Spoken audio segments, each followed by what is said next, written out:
Mi padre pastor expulsó a mi hermano por ser gay.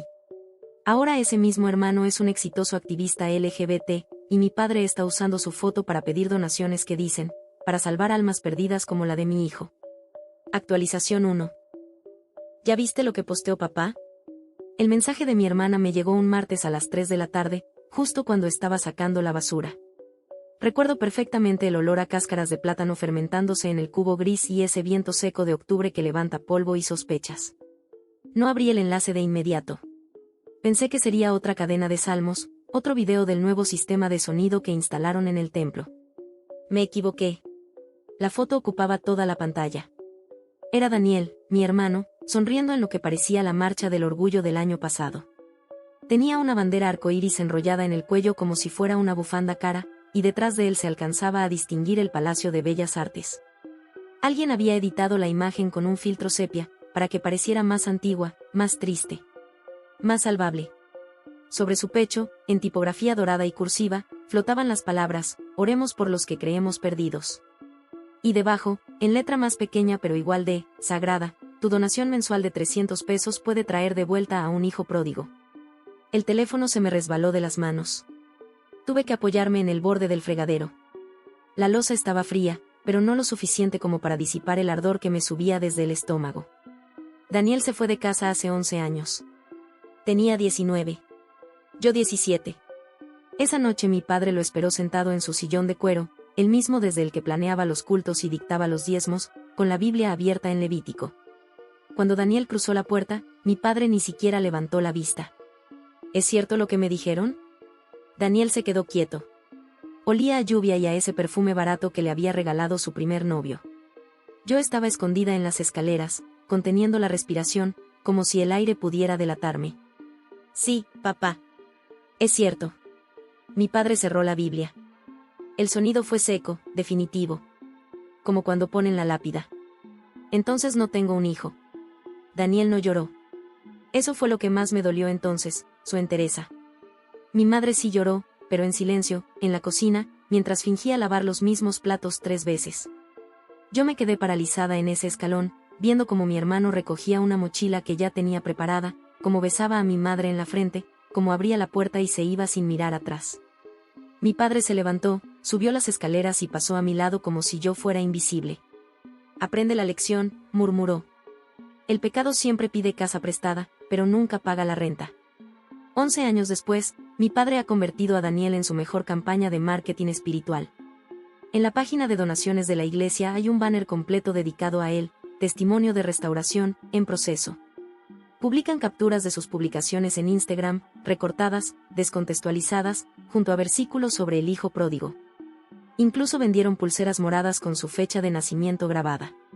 La ironía me destroza. Daniel es más importante para la iglesia ahora, como alma perdida, de lo que nunca fue como hijo. Hace 2 semanas lo vi en la televisión nacional. Daniel ahora dirige una fundación que asesora a familias cristianas con hijos LGBT. Hablaba con una calma que yo no recordaba, vestía un traje azul bien cortado, y cuando el periodista le preguntó sobre su padre, simplemente sonrió y dijo, no tengo relación con él. Él prefiere mi recuerdo a mi presencia. Mi padre vio esa entrevista. La vimos todos. Esa noche subió la foto a Facebook. La misma foto que hoy me tiene aquí, con las manos mojadas y el corazón golpeándome contra el esternón. Lo peor no es que use la imagen de Daniel. Lo peor es que lo hace con ternura. Con esa voz paternal y dolida que a todos les parece sincera. Los comentarios están llenos de, Dios lo bendiga, pastor, y, persevere, su hijo volverá. Y yo, que sé la verdad, que estuve en esa escalera y nunca bajé, me pregunto todas las noches. ¿Volver a qué? A un padre que ya lo enterró en vida. Esta mañana entré a la oficina de mi padre. No sé qué buscaba. Tal vez fuerzas para enfrentarlo. Tal vez pruebas de que aún conserva algún resto de humanidad. En su escritorio, junto a la agenda de donadores, había un sobre Manila abierto. No pude evitarlo. Lo abrí. Dentro no encontré un cheque, ni un contrato, ni una carta de odio. Encontré una fotografía reciente de Daniel, de esas que se imprimen en papel mate para enmarcar. Y al reverso, escrita con la caligrafía temblorosa de mi madre, una sola frase. Cumpleaños 30.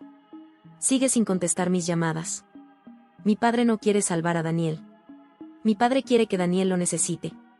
Y esa necesidad, la de ser indispensable para quien ya demostró que puede vivir sin ti, es un hambre que ni todos los diezmos del mundo pueden saciar. Actualización 2. 3 días después del sobre, volví a la oficina de mi padre. Esta vez no esperé a que él saliera a sus reuniones. Entré con la excusa de buscar unas facturas del diezmo, pero mis dedos temblaban tanto que la chapa metálica del cajón sonó como un lamento. Afuera, en el santuario, el coro ensayaba, alabaré, alabaré. Las voces rebotaban en los vitrales y se filtraban por la puerta entreabierta, un contraste grotesco con lo que yo estaba haciendo. La computadora de mi padre no tiene contraseña. Eso debería haberme parecido sospechoso desde el principio. Un hombre que administra las finanzas de 300 familias, que recibe transferencias anónimas y maneja efectivo sin rendir cuentas a nadie, y su pantalla de inicio está desbloqueada como una casa de campo en verano. Pero cuando uno crece en una burbuja de certezas, aprende a confundir la negligencia con la transparencia. Revisé sus carpetas. La estructura era meticulosa: donaciones 2024, convenios, testimonios. Ahí estaba Daniel, en una subcarpeta llamada material gráfico, caso emblemático. No pude evitar soltar una risa amarga. Mi hermano, reducido a un caso emblemático. Como si fuera una úlcera o una fractura expuesta. Pero lo que encontré después me heló la sangre. Había otra carpeta. Se llamaba simplemente Mamá. La abrí. Dentro, decenas de archivos de audio. Fechas que se remontaban a 5 años atrás. El más reciente era de aquella misma semana. Puse los audífonos que uso para editar los videos del culto juvenil, y el primer archivo comenzó a reproducirse. La voz de mi madre sonaba diminuta. Como si estuviera rezando en confesionario, aunque nosotros no tenemos confesionarios. Hijo, soy yo otra vez. No contestes si no quieres, solo quería escuchar tu voz en el buzón. Hoy compré mangos, esos que te gustaban. Los partí con sal y limón y me acordé de cuando te sentabas en el patio. Ojalá estés comiendo bien. Te quiero mucho. El archivo duraba 47 segundos. Había 132 más. Algunos eran de 10 minutos. Mi madre contándole a un contestador la poda de los rosales, la hernia de disco del tío Roberto, el estreno de la novela de las 9. Hablaba con una normalidad sobrecogedora, como si Daniel estuviera al otro lado de la mesa y no al otro lado de un abismo de 11 años y 800 kilómetros. Tu papá dice que no te llame, susurraba en otro. Pero Dios entiende el corazón de una madre. Dios tal vez sí. Mi padre, no. Deslicé el cursor hacia abajo y encontré algo peor, una hoja de cálculo con el historial de llamadas de mi madre. Mi padre había registrado cada intento de comunicación de su propia esposa con su propio hijo. Fechas. Horas. Duración. Y una columna llamada resultado, donde escribía palabras como sin respuesta o buzón. La última llamada, de hacía 3 semanas, tenía anotado, contestó. 2 minutos. Al lado, en rojo, mi padre había escrito, regreso a Cristo en proceso. Seguir orando. No estaba orando. Estaba levantando un expediente. Cerré la computadora con la sensación de haber metido las manos en agua bendita y haber sacado sangre. Mi madre nunca me dijo que seguía llamando a Daniel. En casa, el nombre de mi hermano es una habitación clausurada, todos caminamos alrededor sin mencionar las paredes que faltan. Y sin embargo, ella llevaba media década susurrándole secretos a una máquina que nunca le devolvía la palabra. Esa noche no pude dormir. Las voces del coro seguían en mi cabeza, pero mezcladas con los mensajes de mi madre. Los mangos con sal. La poda de los rosales. ¿Cómo se aprende a querer a alguien en una sola dirección? ¿Cómo se llenan 11 años de silencio con frases que nadie responde? A las 3 de la madrugada tomé el teléfono. Había memorizado el número de Daniel hacía años, aunque nunca lo marqué. Lo guardaba como se guarda una carta sin sello, sabiendo que no llegará a destino pero necesitando creer que algún correo milagroso la recogerá. Mis dedos bailaron sobre la pantalla. ¿Puedo llamarte? Escribí. Borré. Volví a escribir. Soy yo. Tu hermana. ¿Podemos hablar? El visto azul apareció a los 3 minutos. Mi corazón se fue a algún lugar de mi garganta donde no dejaba pasar el aire. Vi los 3 puntos parpadear, desaparecer, reaparecer. Y entonces llegó su respuesta. No fueron palabras. Fue una fotografía. La misma que yo había visto en el escritorio de mi padre apenas 3 días antes. Su sonrisa en la marcha. La bandera arcoíris. El filtro sepia que lo volvía un alma perdida. Pero Daniel no me enviaba la foto para que yo viera su rostro. Me la enviaba para que viera lo que alguien había escrito en el margen inferior con plumón negro, en una caligrafía que no era la de mi madre ni la de mi padre. Letra de niño. Torpe. Letras mayúsculas que apenas lograban mantenerse en el renglón. Tío Dani, mi mamá dice que estás en el infierno. Yo no quiero que vayas. Te regalo mi estrella de la suerte. Cuídala mucho. Emiliano. Debajo, alguien, Daniel, había añadido en tinta azul, más pequeña. Emiliano tiene 7 años. Es hijo de una de las donantes más fieles de papá. La foto llegó dentro de un sobre con 500 pesos y una carta que decía, para que rescate a su nieto del pecado. El niño la encontró en el escritorio de su mamá y la dibujó antes de que ella la enviara. Ella no sabe que yo tengo esto. Tú tampoco deberías saberlo. Pasé la yema del dedo sobre la pantalla, como si pudiera tocar la estrella de papel que Emiliano había dibujado en el margen. Una estrella amarilla, de 5 picos irregulares, con purpurina barata que el escáner había vuelto un brillo fantasmal. Ahí estaba mi padre, otra vez. Convirtiendo el amor de un niño en una transacción. Yo había crecido toda mi vida pensando que mi padre era un hombre de convicciones inquebrantables. Que su rigidez era una forma de coherencia. Que expulsar a Daniel había sido doloroso, pero necesario, porque la verdad no negocia con el pecado. Pero Emiliano me estaba mostrando otra cosa. Mi padre no odiaba el pecado. Mi padre coleccionaba almas. Las contaba, las pesaba, las etiquetaba. Las convertía en testimonios y en bonos de oración.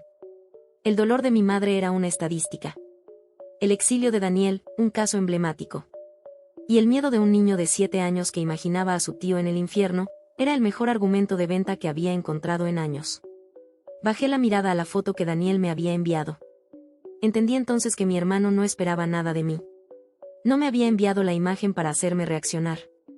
Me la había enviado como quien abre un álbum y dice, esto es lo que él hace. Siempre lo hizo. Siempre lo hará.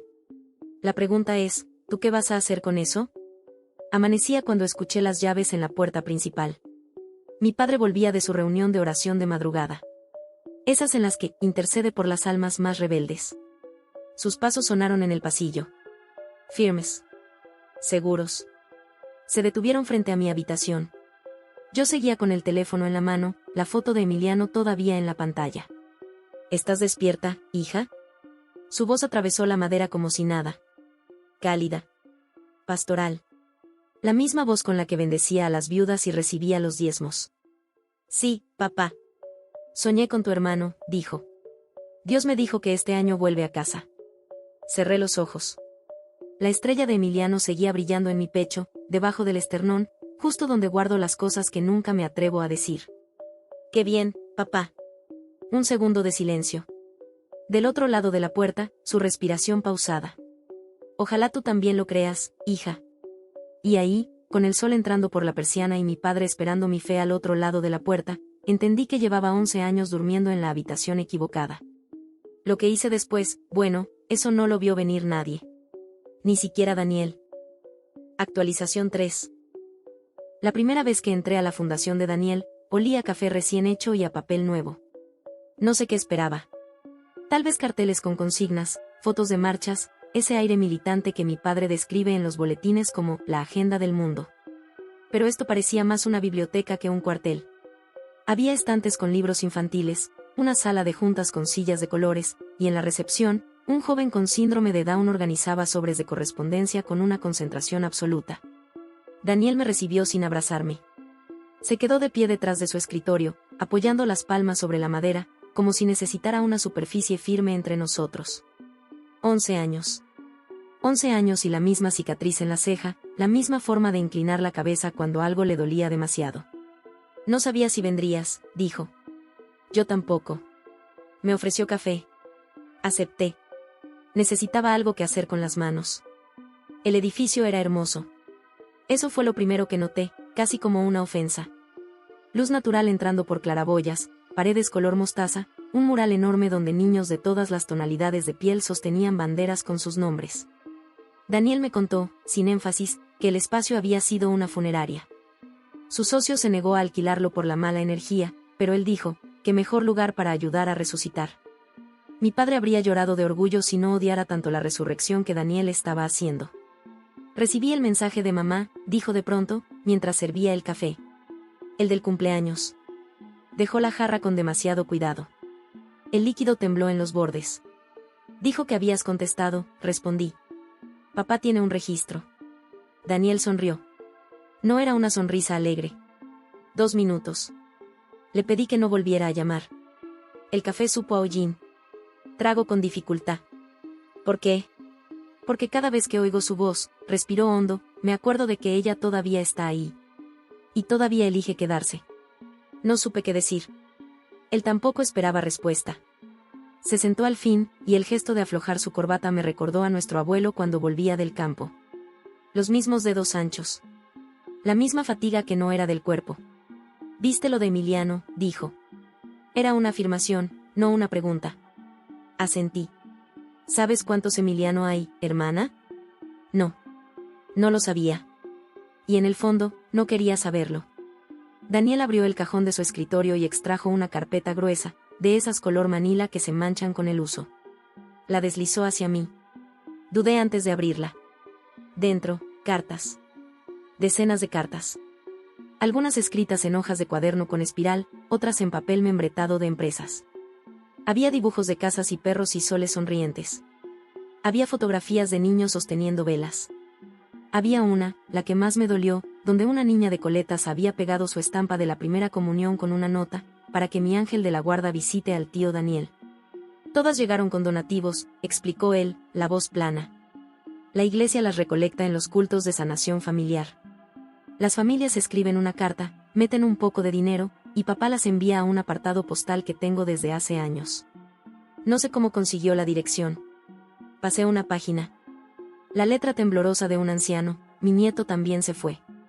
Ojalá el suyo vuelva para darme esperanza. ¿Respondes?, pregunté. Al principio sí. Luego entendí que no me escribían a mí. Me escribían a la versión que papá les vendió. El hijo descarriado. El proyecto de restauración. Yo era un personaje en su historia, no una persona. Cerré la carpeta. Mi estómago era un nudo de alambre. ¿Y ahora? Daniel me miró. Por primera vez desde que entré, sus ojos se sostuvieron en los míos sin protegerse. Ahora guardo cada carta. Por si algún día alguien pregunta, ¿de verdad alguien se opuso a esto? Cuando revisen los archivos, quiero que encuentren pruebas. No de odio. De amor mal dirigido. De gente que confundió la fe con el miedo. El café se enfriaba entre mis manos. Afuera, el niño de la recepción reía con algo que alguien le había dicho. La vida continuaba, ajena al peso de aquella carpeta. ¿Por qué me mostraste esto?, susurré. Porque tú también guardas algo. Su voz no era acusatoria. Era la misma entereza de aquella noche, cuando empacó su mochila y besó a mi madre en la frente. Llevas 11 años sentada en esa escalera, dijo. Nunca bajaste a defenderlo. Tampoco subiste a condenarlo. Te quedaste en el escalón de en medio, esperando que el tiempo resolviera lo que tú no te atrevías a resolver. Y eso, hermana, también es una elección. El aire se volvió sólido.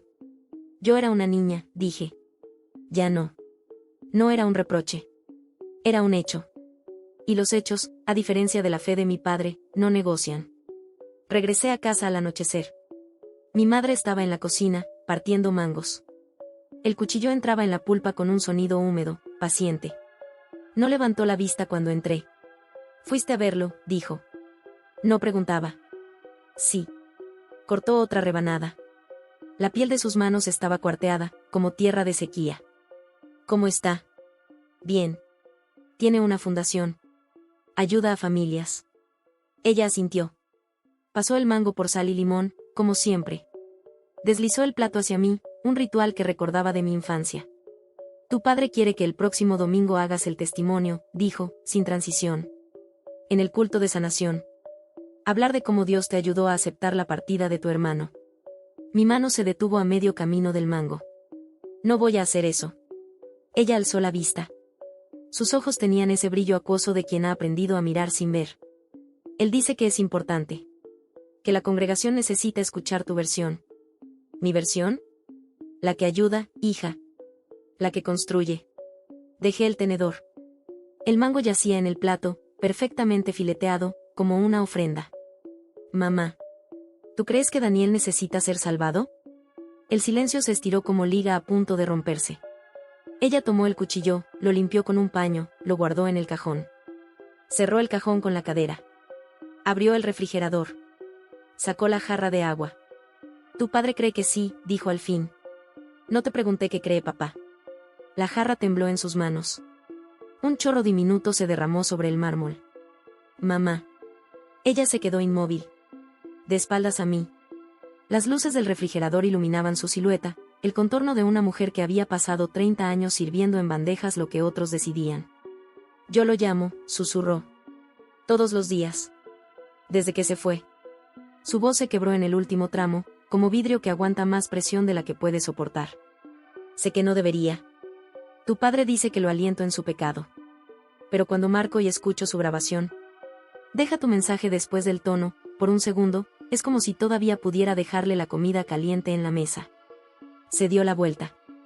Las lágrimas no resbalaban, se acumulaban en el borde de sus párpados, negándose a caer.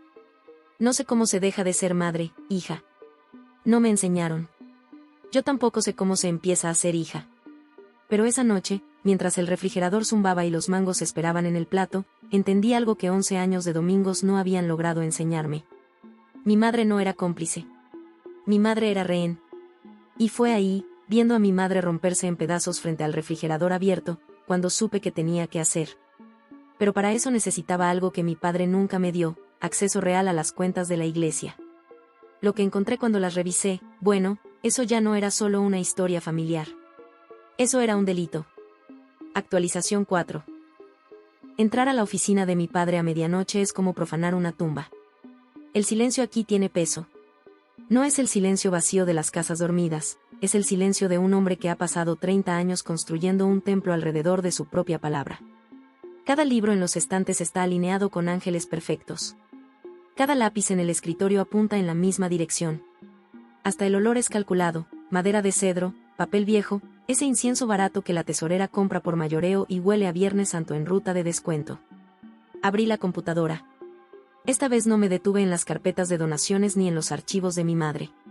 Fui directo al software contable. La contraseña seguía siendo la misma que cuando yo tenía 15 años y me pedía ayudarle con las planillas, Salmos 23. La escribí sintiendo el vértigo de quien abre la puerta de una casa que sabe condenada. Lo que encontré no era un delito espectacular.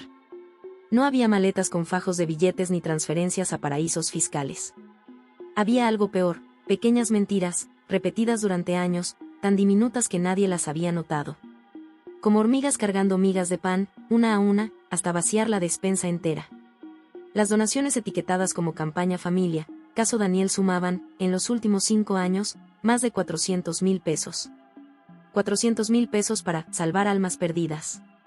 El problema es que la organización que recibía esos fondos, una tal Fundación Restauración Familiar, no existía en ningún registro público. Era una razón social fantasma, un buzón fiscal que mi padre había registrado a nombre de un testaferro, su contador de toda la vida, un hombre silencioso que asentía a todo y nunca levantaba la vista. Seguí el rastro del dinero.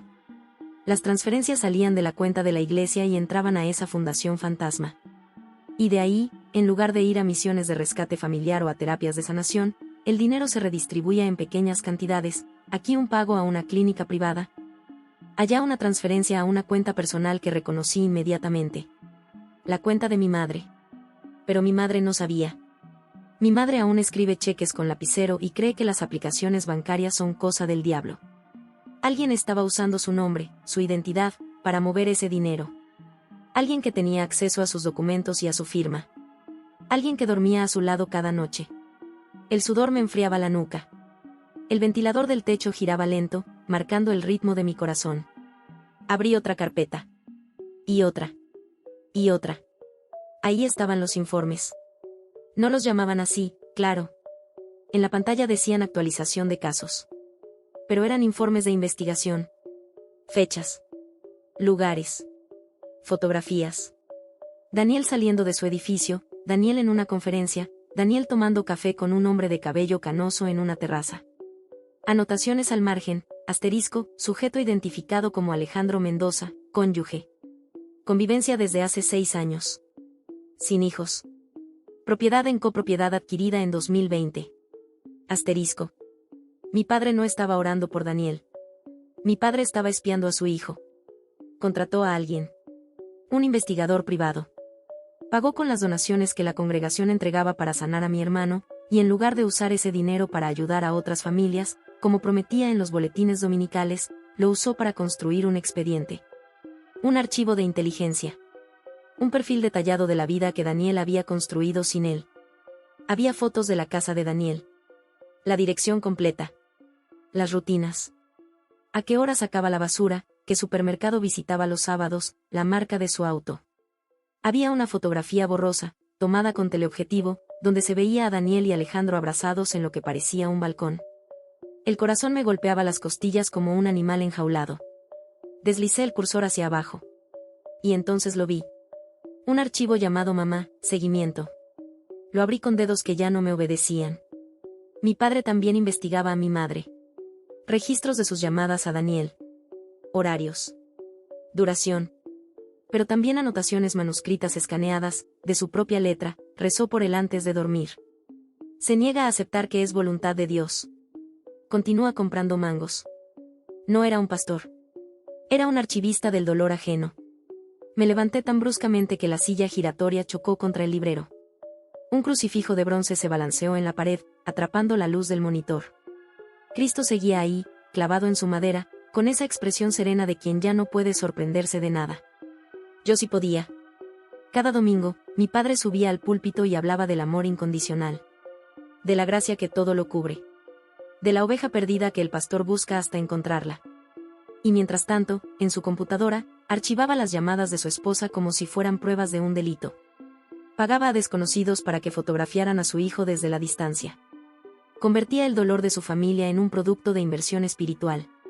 Pero lo peor, lo que realmente me hizo girar sobre mis talones y vomitar bilis en la maceta de los lirios, fue entenderlo. Mi padre no esperaba que Daniel volviera. Mi padre necesitaba que Daniel se mantuviera perdido. Porque un Daniel redimido ya no sería un caso emblemático. Una familia sanada ya no necesitaría donar cada mes para la restauración del hijo pródigo. El día que mi hermano dejara de ser un proyecto de salvación, la Fundación Fantasma dejaría de recibir ingresos. El día que mi madre dejara de sufrir, mi padre perdería el control sobre ella. No era fe. Era un negocio. Y nosotros éramos el inventario. Cerré la computadora. Mis manos temblaban tanto que el botón de encendido resistió 3 intentos. Guardé el teléfono en el bolsillo trasero con las capturas de pantalla que había tomado. No sabía qué iba a hacer con ellas. Tal vez nada. Tal vez quemar la iglesia entera con mi padre dentro. Al salir de la oficina, casi choco con él. Mi padre estaba en el pasillo. En bata de franela, pantuflas gastadas, el cabello revuelto del sueño. No parecía un depredador. Parecía un hombre viejo que había bajado a tomar agua a medianoche. ¿Hija? Su voz era confusión pura. ¿Qué haces aquí? Mis dedos apretaron el teléfono contra mi nalga. Sentí el peso de las pruebas, de los años, de la estrella de Emiliano guardada en mi galería. No podía dormir, dije. Él asintió, lento. Me estudió con esos ojos que siempre parecían estar buscando algo que confirmara sus sospechas. Soñé otra vez con tu hermano, dijo. Esta vez estaba en un campo de trigo, de espaldas, y no se daba la vuelta. Le hablé y no me respondió. Mi estómago se contrajo. ¿Y qué crees que significa? Mi padre suspiró. El ventilador del estudio seguía girando, filtrando su respiración entre las aspas. Que el trigo está listo para la cosecha. Pero el segador tiene que decidir si usa la hoz o espera un poco más. Sostuve su mirada. 11 años. 11 años esperando que él dijera algo, cualquier cosa, que justificara la fe que yo había depositado en su imagen. 11 años conteniéndome en esa escalera. Papá, dije. ¿Tú quieres que Daniel vuelva porque lo amas, o porque necesitas que vuelva para seguir siendo quien eres? El silencio se estiró como una herida que no termina de cerrar. Él no respondió. Y esa falta de respuesta fue la única verdad que me dio en 11 años. Al día siguiente, mi padre convocó a una reunión familiar. Dijo que tenía un anuncio importante. Mi madre preparó café. Yo me senté en el borde del sofá con el teléfono grabando en el bolsillo. Y entonces él abrió la boca y dijo algo que, bueno, ni en mis peores pesadillas imaginé que llegaría a escuchar. Actualización final. La mesa del comedor nunca había parecido tan pequeña. Mi madre dispuso los vasos con la precisión de quien ensaya un ritual, el agua al centro, el azúcar al borde, las servilletas dobladas en triángulo como si esperara la visita del obispo y no a su propio marido sentado a la cabecera. El mantel de los domingos. La vajilla buena. Todo listo para una ceremonia que yo ya sabía condenada. Mi padre llegó puntual. Siempre lo hace. Arrastró la silla con la gravedad de quien ocupa un trono, desplegó la servilleta sobre sus piernas y entrelazó los dedos sobre el borde de la mesa. La luz de la mañana entraba sesgada por la persiana, marcando su rostro con líneas paralelas que parecían barrotes. He tomado una decisión, dijo. Mi madre bajó la mirada. Yo mantuve la mía fija en él. El próximo domingo, durante el culto de sanación, continuó, vamos a transmitir un mensaje en vivo. Una cadena de oración nacional. He contactado a 7 pastores de otras ciudades, todos dispuestos a unirse para interceder por Daniel. Mi estómago se contrajo. ¿Y qué van a hacer? ¿Orar o transmitir en Facebook Live? Mi padre ignoró el sarcasmo. Su voz mantuvo ese tono untuoso que reservaba para los momentos de mayor autoridad. Vamos a mostrar su fotografía. La de la marcha. Vamos a leer algunas de las cartas que hemos recibido. Y vamos a pedir una ofrenda especial para financiar una campaña de vallas publicitarias. ¿Vallas? En las entradas de la ciudad. Con su rostro y un mensaje, Daniel, tu padre te espera. Tu familia te ama. Dios no ha renunciado a ti. El agua en mi vaso tembló. O tal vez fui yo.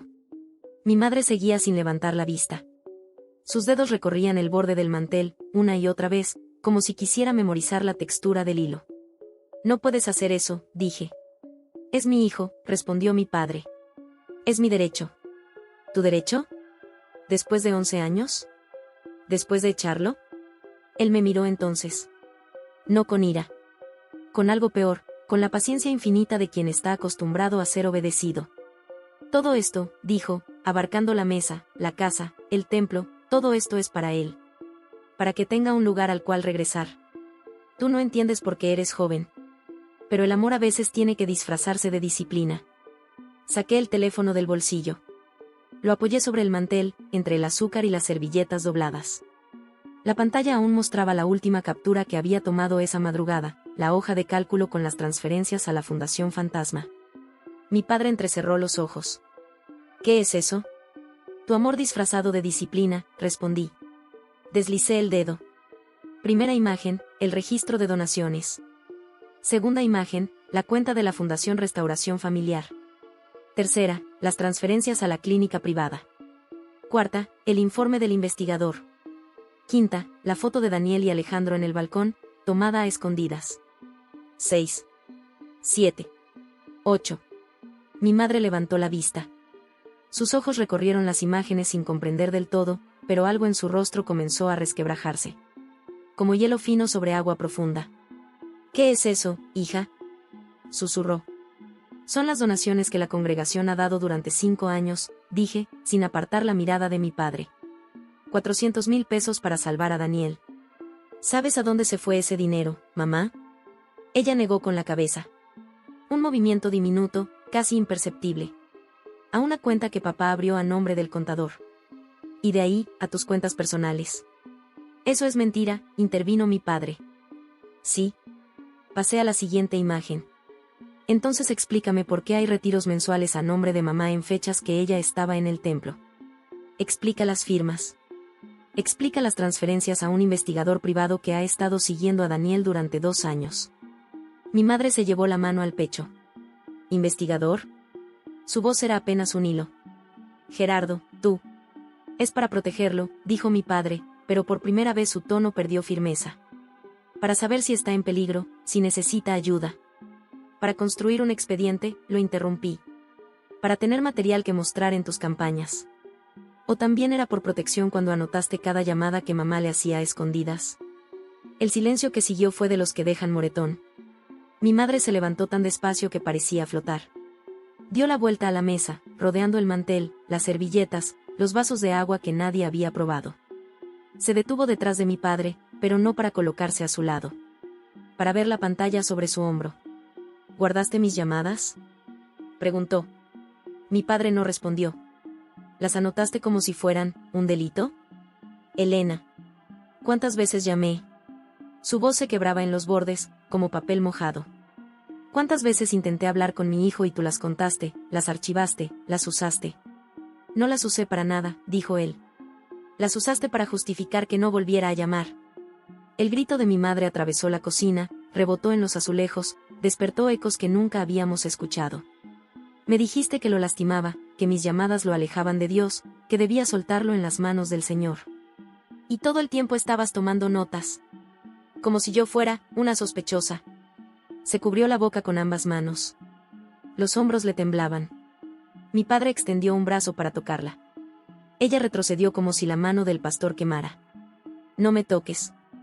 Elena, por favor. 11 años, dijo ella, y las palabras salían entre hipidos, esculpidas en dolor. 11 años sin abrazar a mi hijo porque tú me convenciste de que era lo correcto. 11 años de mangos podridos en la nevera. 11 años de llamadas al buzón. Y todo ese tiempo tú. No pudo terminar. Mi padre abrió la boca. La cerró. Por primera vez en su vida, no encontró las palabras. Tal vez porque nunca hubo palabras para lo que acababa de destaparse. Solo había números en una hoja de cálculo. Solo había fotografías tomadas a escondidas. Solo había un hombre que confundió la fe con la posesión. El teléfono seguía sobre la mesa. La pantalla se apagó por inactividad, devolviéndonos un reflejo deforme de nosotros mismos, 3 desconocidos sentados alrededor de un altar vacío. Voy a llamar a Daniel, dijo mi madre. No, respondió mi padre. Ella lo miró. Y esa mirada contenía todos los domingos en silencio, todas las noches fingiendo sueño, todas las preguntas que nunca se atrevió a formular. ¿Me vas a prohibir también esto, Gerardo? Él no respondió. Ella tomó su teléfono de la encimera. Sus dedos temblaban mientras desbloqueaba la pantalla, mientras buscaba el contacto, mientras levantaba el auricular. Mi padre se quedó inmóvil. Como una estatua de sal. Yo también. El tono de llamada sonó una vez. 2 veces. 3. Y entonces, del otro lado de la línea, una voz que no escuchábamos en 11 años dijo. ¿Mamá? Mi madre cerró los ojos.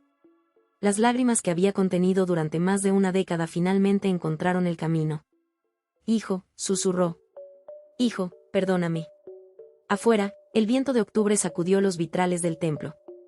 Las voces del coro llegaban lejanas, ensayando el mismo himno de siempre. Pero dentro de la casa, algo había cambiado para siempre. Mi padre seguía sentado a la cabecera de la mesa, con las manos sobre el mantel vacío. Frente a él, el azúcar y las servilletas dobladas. Frente a él, el teléfono con la pantalla negra. Frente a él, el fantasma de un hijo que acababa de regresar a una casa donde su padre ya no tenía voto. Esa noche, mi madre empacó una maleta pequeña.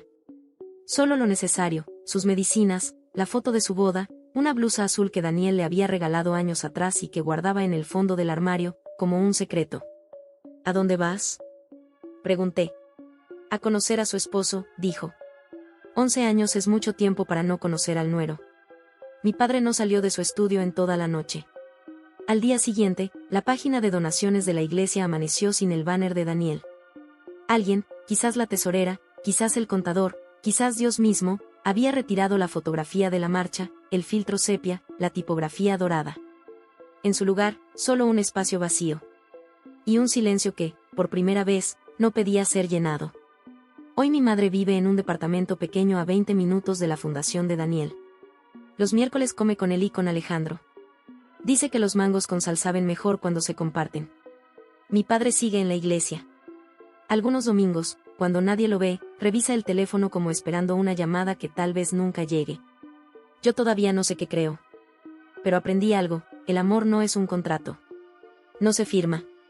No se hereda. No se dona. El amor es una estrella de papel con purpurina barata, dibujada por un niño que no entiende de infiernos ni de altares. Y a veces, solo a veces, esa estrella es más sagrada que cualquier Biblia abierta en Levítico. Si te gustan las historias no olvides seguirme, dar like y comentar, tu apoyo nos anima a seguir.